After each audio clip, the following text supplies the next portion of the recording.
आज म यहाँहरूलाई नेपालको राजधानी काठमाडौँको विभिन्न ठाउँहरूमा पाइने एकदमै फेमस झानेको मोमो बनाएर देखाउँदैछु। ग्रिटिङ्स एभ्रिवान, युट्युब च्यानल अमर पन्छी फुड वर्ल्डमा हजुरहरूलाई धेरै धेरै स्वागत छ। यो झानेको मोमो चाहिँ स्ट्रिट फुड हो। हजुरहरूले चाहिँ घरमै सजिलैसँगले बनाएर खान सक्नुहुन्छ। त्यसको लागि मैले डार्क सोया सस 1 चम्चा राखेँ, 1 चम्चा ग्रिन चिल्ली सस राखेँ, एउटा बाउलमा साथसाथै केचप 2 चम्चा राखेँ। हजुरहरूले केचपको सट्टामा टोमेटो सस वा सेजवान सस पनि राख्न सक्नुहुन्छ। यसलाई मजाले मिक्स गर्नुपर्छ। यो रेसिपीलाई अझ अमिलो बनाउनुको लागि चाहिँ मैले यसरी भेनिगर एड गर्दैछु 1 चम्चा।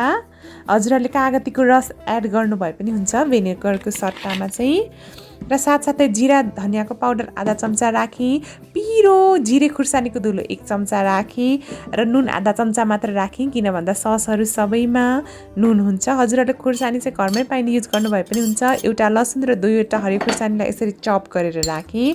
क्याप्सिकम राखेँ मैले 20 ग्राम जति। प्याजलाई चाहिँ मैले क्युब सेपमा काटेकी थिएँ आधालाई, त्यसलाई पनि राखेँ र थोरै हरियो धनियाँको पत्ताहरू राख्दैछु। भेजिटेबल्समा हजुरहरूले गाजर पनि राख्न सक्नुहुन्छ, मैले चाहिँ गाजर राखिनँ। र यो मोमोमा पाइने अचार पनि थोरै युज गर्दैछु, यो चाहिँ अप्सनल हो। र आज चाहिँ मैले फ्रोजन मोमोलाई स्टिम गरेकी थिएँ, त्यो नै म युज गर्दैछु यसमा। आजकल चाहिँ घरमा मोमो बनाइराख्ने झन्झट पनि छैन, किन भन्दाखेरि बजारमा मजासँगले फ्रोजन मोमो पाइन्छ। हेर्नुहोस् है त।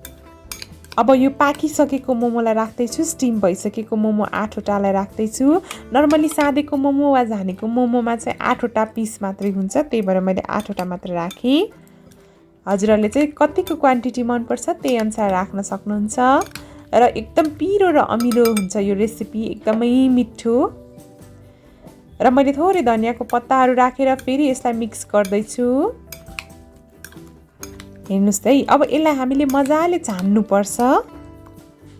यतिको भइसकेपछि मैले 3 चम्चा तोरीको तेल मजाले तताएँ एउटा प्यानमा र त्यसमा 1 चम्चा मेथी फुराउँदैछु। मेथी पुरै डार्क ब्राउन हुनुपर्छ।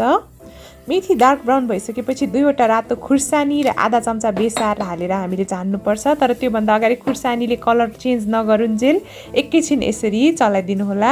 खुर्सानीले हल्का कलर चेन्ज गरिसकेपछि मात्रै हामीले झान्छौँ यसरी।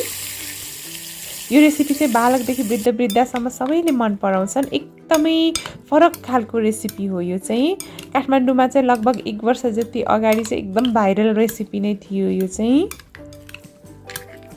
हेर्नुहोस् त कस्तो खाउँ खाउँ लाग्दो देखिसकेको छ। म सर्भ गरेर पनि देखाउँछु र हजुरहरूलाई टेस्ट गरेर पनि देखाउँछु है त। र घरमै पाइने ससहरूबाट सजिलैसँगले तयार गर्न सकिन्छ, एकदम रेस्टुरेन्ट स्टाइलमा।